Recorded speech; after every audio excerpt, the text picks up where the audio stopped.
the House of Silence. The mansion stood tall on the edge of the alien city, its walls shining with silver and blue light, its gardens filled with glowing flowers that never closed even at night.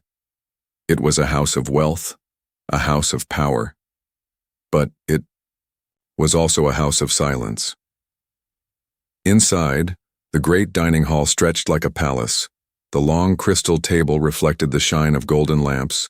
Servants walked slowly on soft carpets, carrying plates of food that looked more like art than meals. But even with all this beauty, no sound of laughter came. No voice of joy filled the air. At the head of the table sat the alien mother, her skin smooth and bright with silver lines that shimmered under the light. She was young, rich, and known across the city as one of the most powerful women, but her eyes carried a sadness that no jewel could hide. Beside her sat her daughter, small and fragile, her body trapped in a chair of polished glass and steel. The girl's legs did not move. Her arms were weak, her head leaned slightly to the side. But her eyes, her bright glowing eyes, watched everything, full of quiet longing. The servants placed food before them, fruits that glowed, meat that floated lightly on hovering plates. The mother touched her fork but did not eat. She looked at her daughter, and her heart ached. For all her gold and power, she could not give her child the one gift she needed most, the freedom to walk. Once the girl had run through the gardens, chasing the strange winged birds, laughing under the blue sun. But a sickness had come, slowly taking her strength until her legs no longer answered. The doctors had tried, machines had been used, medicines poured into her fragile body, but nothing had worked. At last, even the best alien healers said the same words: "She will never walk again." And so the house grew silent. Day after day, the mother sat by her daughter, pretending to smile, pretending to believe everything was fine. But at night, when the halls were empty, she cried alone, her hands pressed against her face, wishing she could trade her entire fortune for her child's health. That evening, the dining hall was heavy with sorrow. The mother cut a small piece of fruit and placed it near her daughter's lips. The girl smiled faintly, but her voice was soft.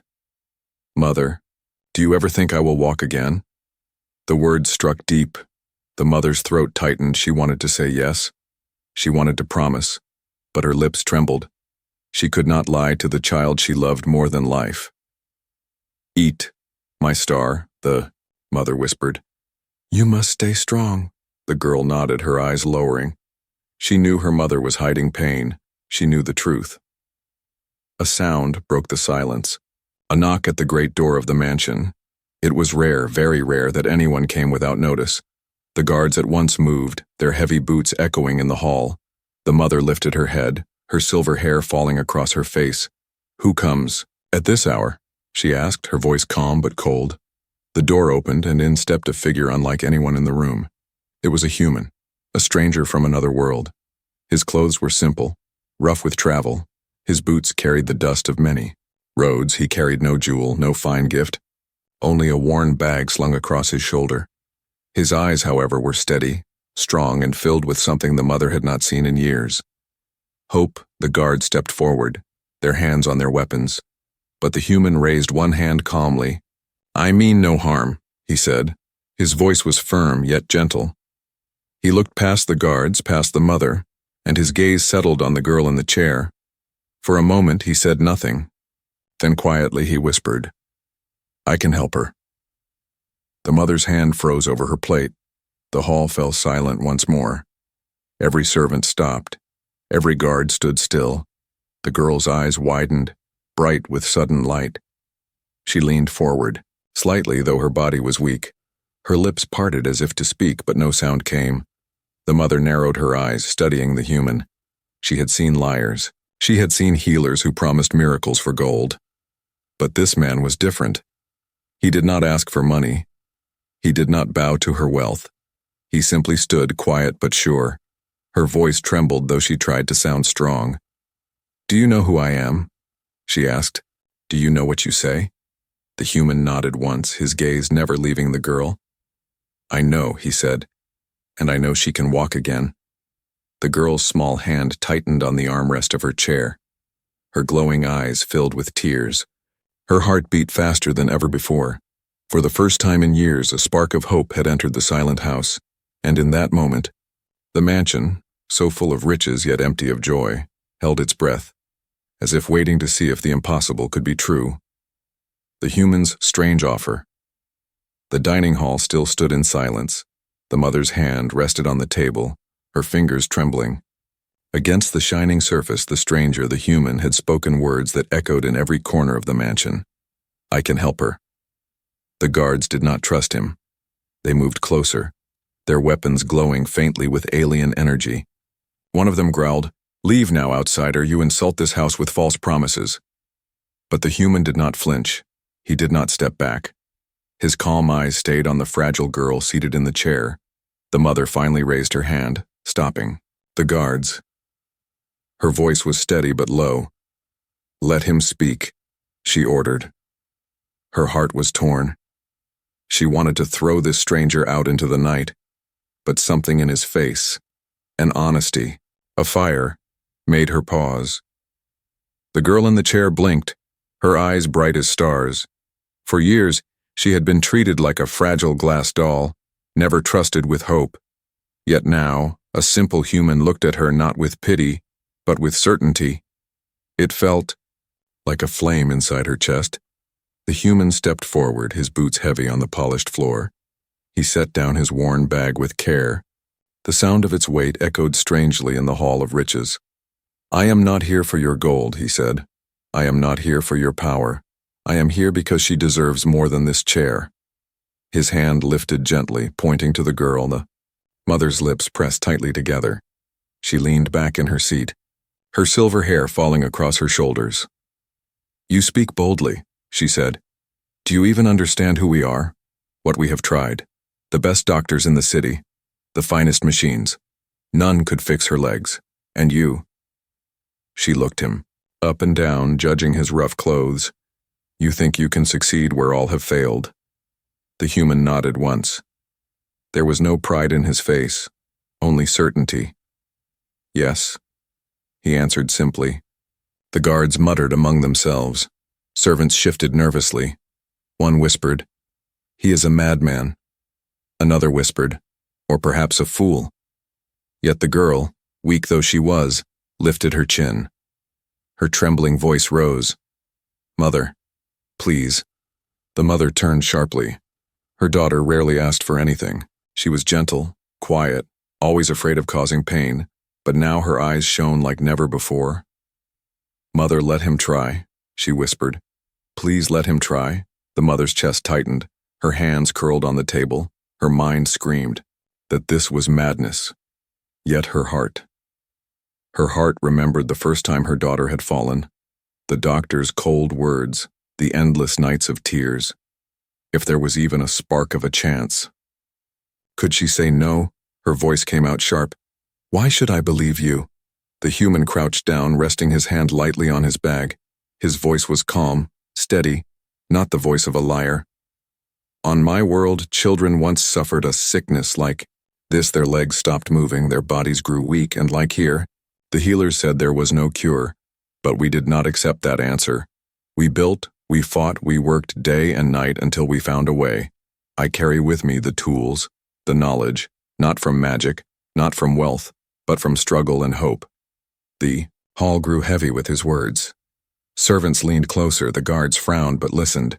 The girl's eyes filled with tears. "You mean, children like me walked again?" she asked. Her voice shook like a leaf in the wind. The human looked at her and gave a small nod. "Yes, they walked. They ran. They lived full lives, and so will you."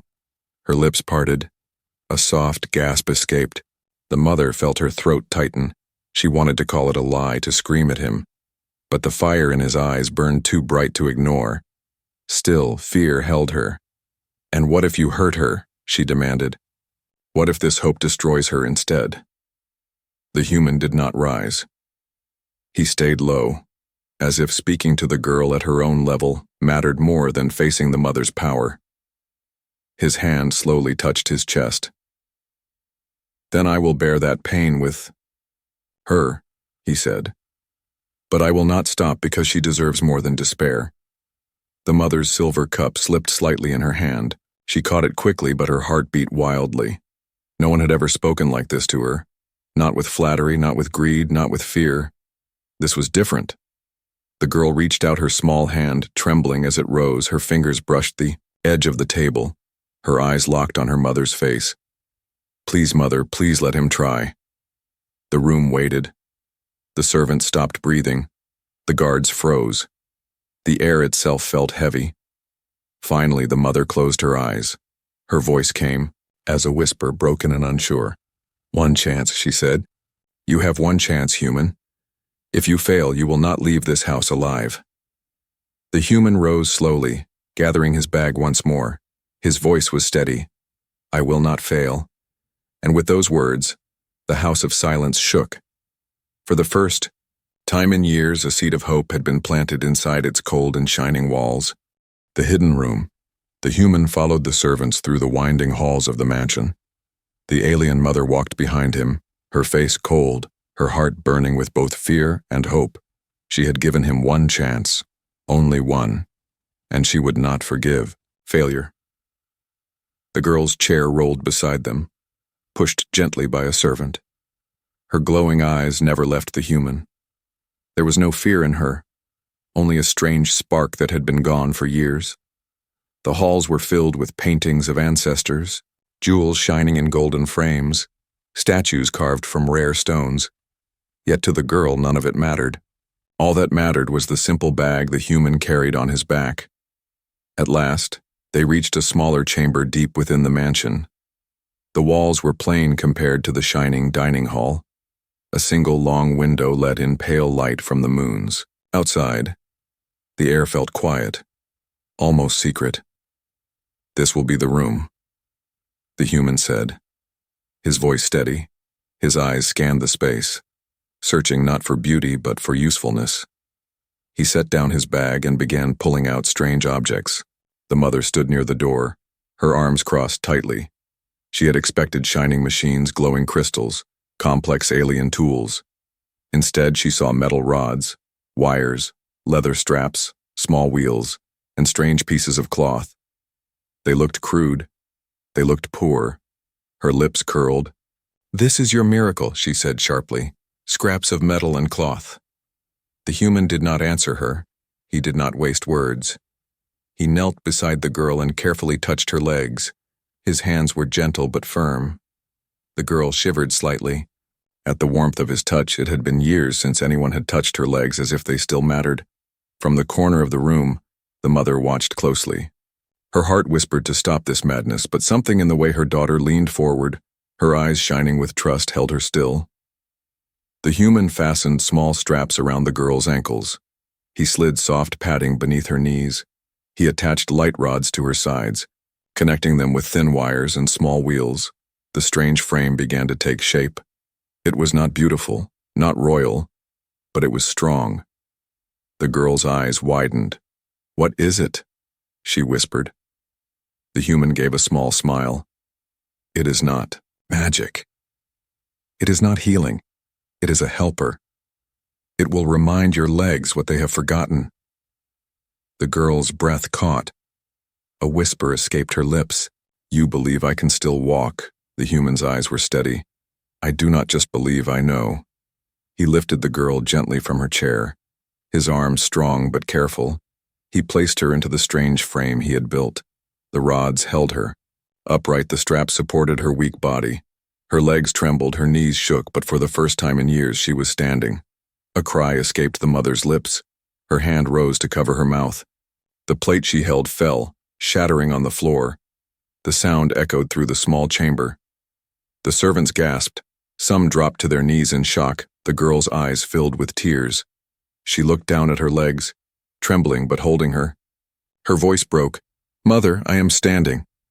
The mother's knees weakened. She pressed against the wall. Her heart pounded like thunder. She wanted to believe, yet fear clawed at her chest. What if she fell? What if this broke her forever? The human stayed close, his hands ready but not controlling.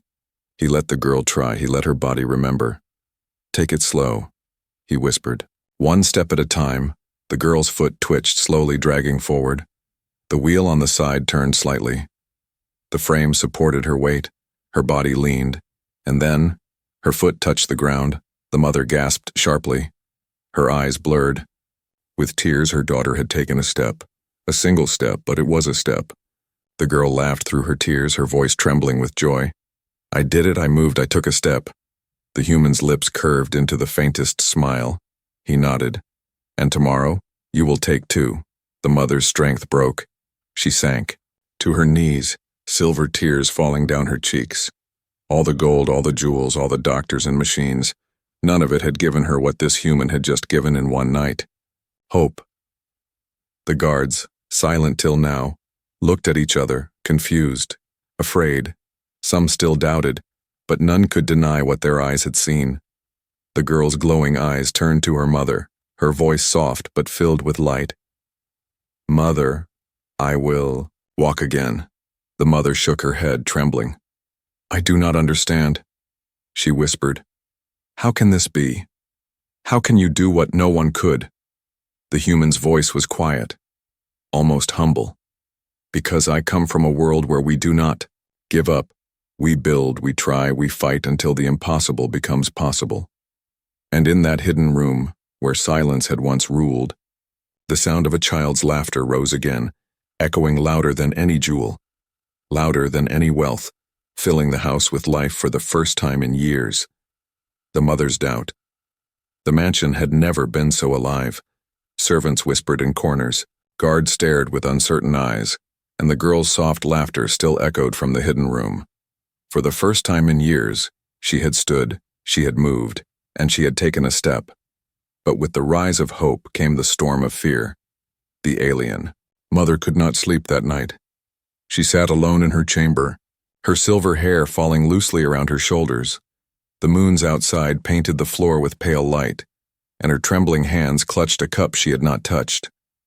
Her mind screamed with questions. Who was this human? How could simple rods and straps succeed where machines and healers had failed? Was it real, or was it only an illusion that would shatter and leave her daughter broken forever? Every sound in the halls made her heart beat faster. Every whisper among the servants cut her like a blade. The human is dangerous, some said. He brings strange tricks. Others warned, what if he ruins the girl? The mother rose suddenly, her long gown brushing against the floor. She walked quickly through the dark halls, her footsteps echoing. She could not wait for answers to come. She had to see for herself. In the hidden room, she found the human again. He was not resting. He was working. His rough hands adjusted straps, tightened wires, and polished the rods he had built. His face was calm, focused, as though nothing else in the universe mattered. The girl slept peacefully in her chair nearby, her lips curved with a faint smile. The human glanced at the mother but did not bow, did not ask permission. He simply continued his work. Her voice broke the silence, sharp and heavy. What are you doing to my child? The human did not look up. His voice was steady. I am preparing for tomorrow. She will stand again. She will take more steps. The mother's eyes narrowed. Or perhaps you are preparing to destroy her body further. At that, the human finally lifted his gaze. His eyes met hers, firm and unshaken. If I meant to harm her, you would already know. I am not your enemy. Her heart burned with conflict. She wanted to scream, to drive him from the house, but then her memory betrayed her. She saw again her daughter's trembling leg, her foot sliding forward, the spark in her eyes. That moment was real, too real to ignore. Still, doubt poisoned her mind. You think yourself a savior, she spat. You think you can walk into my house, into my life, and claim to fix what cannot be fixed. You do not understand our ways, our science, our people. You are nothing but a wanderer with scraps of metal. The human stood slowly, his shadow stretching long against the wall. I do not need to understand your wealth, your power, or your science, he said. I only need to understand her, and I do. He looked at the girl, sleeping peacefully. She wants to walk. She is stronger than you believe, stronger than she knows. My tools only remind her of that strength. The mother felt her throat tighten. His words cut her. not with cruelty, but with truth. She had hidden her fear behind jewels and silence, but this man saw through it all. Her hands shook, her voice trembling now. And if you are wrong, if she falls, if she breaks beyond repair, will you take responsibility? Will you carry that pain? The human's jaw tightened, his voice lowered, almost like a vow. Yes, I will bear it with her, but I will not fail, because I do not stop when others quit. That is who we are. That is what it means to be human. The mother's cup slipped from her hand, shattering on the stone floor. The sound rang through the chamber. Her breath caught as she stared at the broken pieces. It felt as though they mirrored her heart. Fragile, cracked between fear and hope. The girl stirred in her chair, her glowing eyes opening softly. "Mother," she whispered, her small hand lifted weakly. Reaching, "Please do not be afraid, I want this, I need this." Tears filled the mother's eyes. She knelt beside her daughter, holding her trembling fingers. "My star," she whispered, "I only want to keep you safe." The girl's voice was faint, but firm. "Safe is not enough. I want to live, I want to walk again." The mother looked into her daughter's eyes, and for the first time, she saw not weakness, but fire. A will stronger than her own fear. The human stepped back, giving them space, his voice calm but certain. "The choice is not mine, it is not yours. It is hers. She is ready." The mother bowed her head, silver tears falling on her daughter's hand. Her doubts still whispered like shadows in her heart, but the light in her child's eyes pushed them back. That night, the mansion did not return to silence. It pulsed with whispers of change, of fear, and of hope. The mother's doubts had not vanished, but something stronger had begun to grow beside them, and in the hidden room, surrounded by crude rods and straps, the impossible was preparing to rise again. The first step. The next morning came with a quiet tension. The mansion's halls were not filled with music or laughter, but they were no longer drowned in silence either. Servants moved quickly, whispering about what had happened in the hidden room. Guards tightened their hands on their weapons, unsure if they were protecting their mistress or watching a miracle unfold. The mother stood near the great window, her silver hair glowing in the pale light of dawn. Her eyes were red from sleepless hours. Her heart fought against itself. One side demanded caution, the other begged her to believe. In the chamber below, the human prepared once more. He knelt beside his crude frame of rods and straps, checking every joint, every strap, every wire. His face carried the same calm focus. His rough hands worked with the care of a craftsman, not a showman. The girl sat quietly in her chair. Her hands rested on her lap, trembling lightly. Her glowing eyes followed every move he made. For years she had been told to accept stillness, to live without movement. Yet today her chest rose and fell with something new. Hope. When the human finished, he looked at her and spoke gently. "Are you ready?" Her lips parted, and though her voice was soft, it did not shake. "Yes." The mother stepped forward quickly, her voice sharp. "Wait." She stared at her daughter. "You do not have to do this. You are safe here. You are loved. Do not risk pain for something impossible." The girl turned her head slowly. Her eyes glistened. "Mother, I love you too, but I must try. If I do not, I will never forgive myself." The words pierced the mother's heart. She fell silent, her hands shaking at her sides. She wanted to scream no, but the strength in her daughter's voice left her powerless. The human lifted the girl once again, his arm strong but steady. He placed her carefully inside the frame. The straps held her body upright. The rods supported her fragile legs. She trembled, but she did not fall. The room grew still. Every servant leaned closer. Every guard froze. The air itself felt heavy. The human crouched beside her, his voice low. "Listen to me. Do not fear the ground. Do not fear falling. Trust your body. Trust yourself. Take one step." The girl's breath came fast. Her fingers gripped the rods tightly. She looked down at her legs, pale and thin. Her mind screamed, They would never move.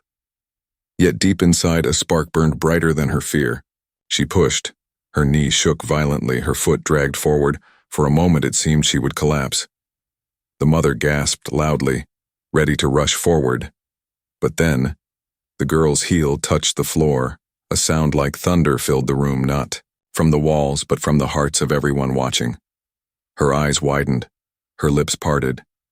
"I moved," she whispered. Her voice cracked with both shock and joy. The mother's breath caught. Her silver goblet slipped from her trembling hand. Crashing onto the floor, the sound echoed like a cry through the chamber. Her eyes blurred with tears as she fell to her knees. She could not believe what she had seen, yet she could not deny it either. The girl's face shone with light. She took another breath, and with the human's quiet nod, she pushed again. Another step. Clumsy, trembling, but real.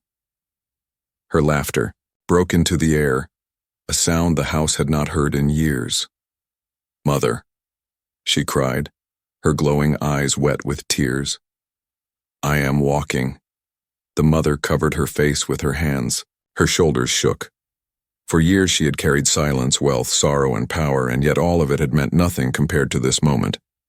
The human placed his hand lightly on the girl's shoulder, steadying her, guiding her. "Do not stop." "Now," he said, "feel the ground, own each step." Step by step, the girl moved across the floor.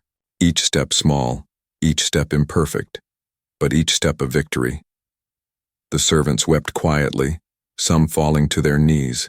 The guards stared in disbelief, their weapons forgotten in their hands. Even the walls of the mansion seemed to hum with life. At last her legs trembled too much, and she leaned into the frame, gasping, sweating, her body weak but her spirit blazing. The human lifted her gently back into her chair. He knelt before her, his eyes steady. "You walked," he said. The girl laughed through tears. "I walked," she repeated, as if the words themselves were too beautiful to be real. The mother rushed forward, falling to her knees before her daughter, her arms wrapped around the fragile girl, holding her tightly. Her tears fell freely onto her child's hair. My star, you walked," she whispered, her voice breaking. The human stood back, his shadow long in the sunlight streaming through the window. He did not smile widely, but in his eyes burned a quiet pride. In that moment, the mansion was no longer a house of silence. It was a house of life, a house of hope, a house where the impossible had happened. And though the mother's doubts still lingered like shadows, they could no longer drown the light of what her eyes had seen. Her daughter had taken her first step. The human's secret. The mansion was still buzzing with whispers of the miracle. The servants spoke in hushed voices, repeating the same words again and again. She walked, she really walked. Guards who once looked at the human with suspicion now kept their distance, their eyes filled with something else. Respect, or perhaps fear. But the mother was restless.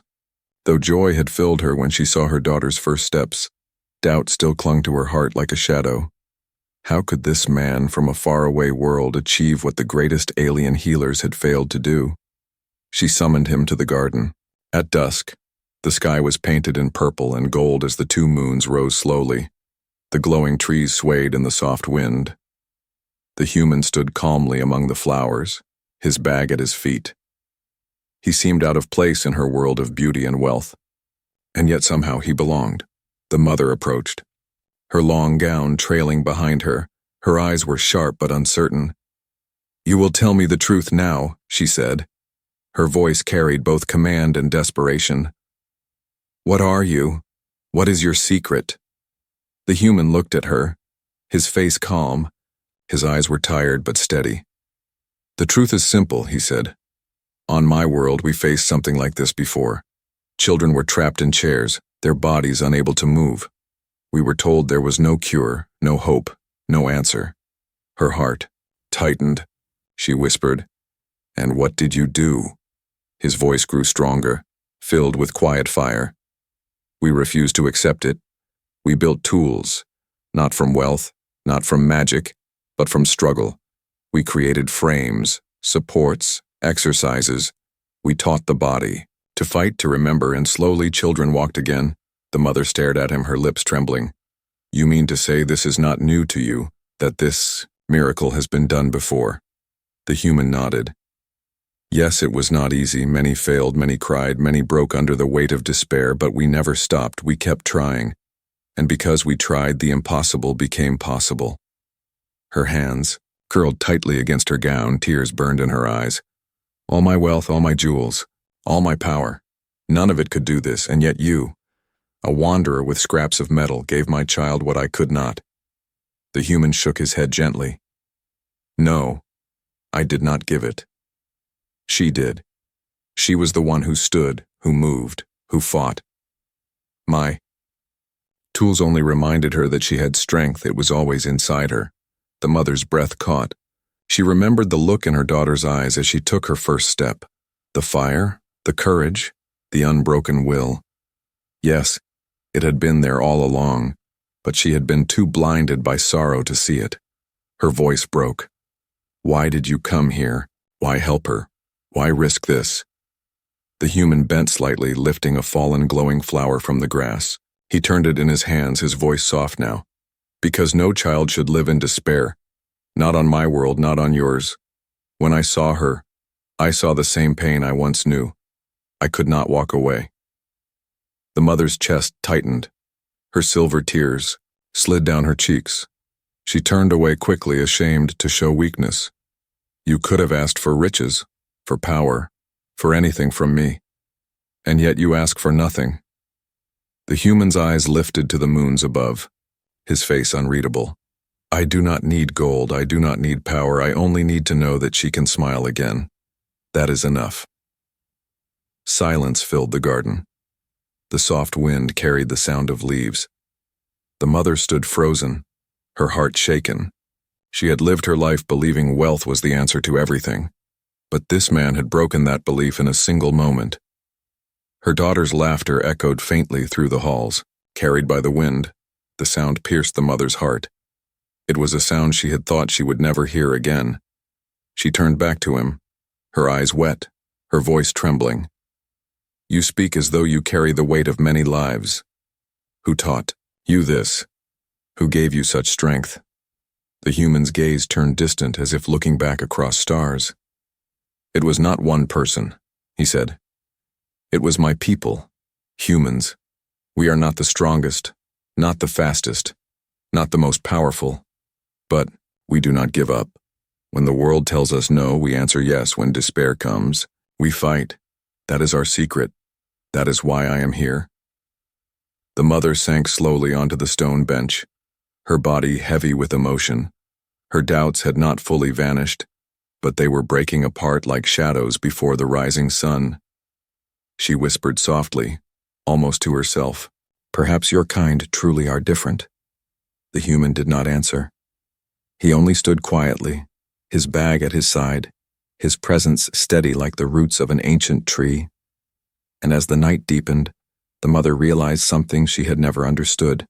Before, the greatest treasure in her world was not the gold that filled her halls, but the fragile laughter of her child, and the strength of the human who had given it back. The gift of walking. The sun rose bright over the alien city, spilling golden light across the mansion's tall silver walls. Inside, the air carried a feeling it had not held for many years. Hope. Servants moved quickly but with smiles on their faces. Guards whispered quietly, their once cold eyes softened with awe. Everyone had seen the impossible begin, and now they waited for more. In the hidden chamber, the girl sat upright in her chair, her glowing eyes alive with excitement. Her hands trembled not with weakness but with eagerness. She looked at the human who knelt once again before the frame of rods and straps. His hands worked with the same calm precision, his face steady, his eyes focused only on her. The mother stood nearby, her gown trailing across the polished floor. Her heart still carried fear, but it was softer now, quieter. Her doubts were being replaced with something she had forgotten long ago. Belief. The human looked at the girl and spoke, his voice firm but gentle. Today you will not take one. Step you will take many. Are you ready?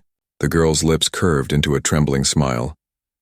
I am ready, she whispered, her voice no longer weak, but glowing with determination. The mother's throat tightened. She wanted to hold her child close, to stop her from trying, but she stayed silent. She had promised herself she would no longer be the chain that kept her daughter bound. The human lifted the girl carefully, placing her into the frame. The straps held her steady. The rods supported her trembling legs. The girl closed her eyes for a moment, drawing a deep breath. Then she opened them again, filled with light. Begin, the human said softly. She pushed forward. Her foot moved, steady this time, firmer than before. A second step followed, then a third. The frame rattled slightly, but her legs carried her. The chamber filled with gasps. Servants covered their mouths. Guards pressed closer. The mother pressed her hand against her lips, tears already forming in her silver eyes. Each step her daughter took felt like a blade of joy cutting through years of sorrow. The girl laughed, her voice pure and bright. I am walking. I am truly walking, she cried.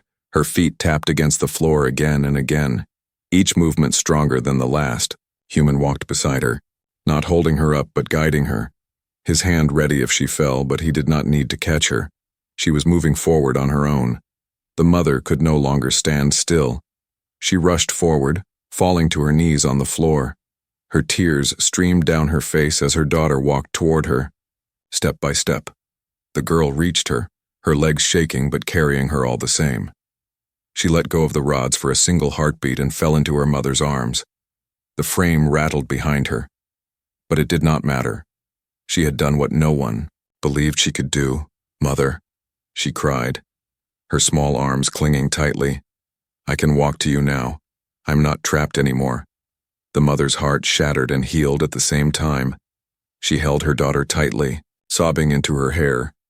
My star, my light, you have given me back my life. The servants knelt, their eyes wet with tears. The guards lowered their heads in respect. The entire mansion, once a house of silence, now rang with the sound of laughter and weeping. The mother looked up at the human, her voice breaking.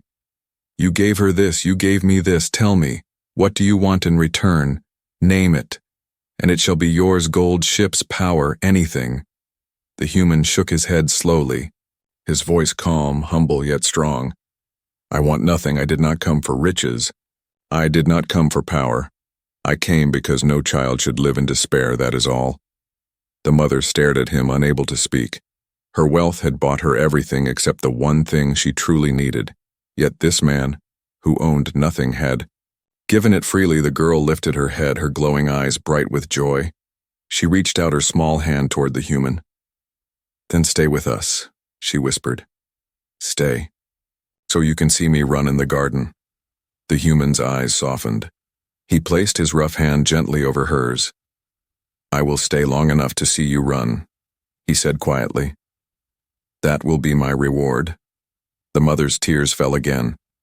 But now they were not tears of sorrow.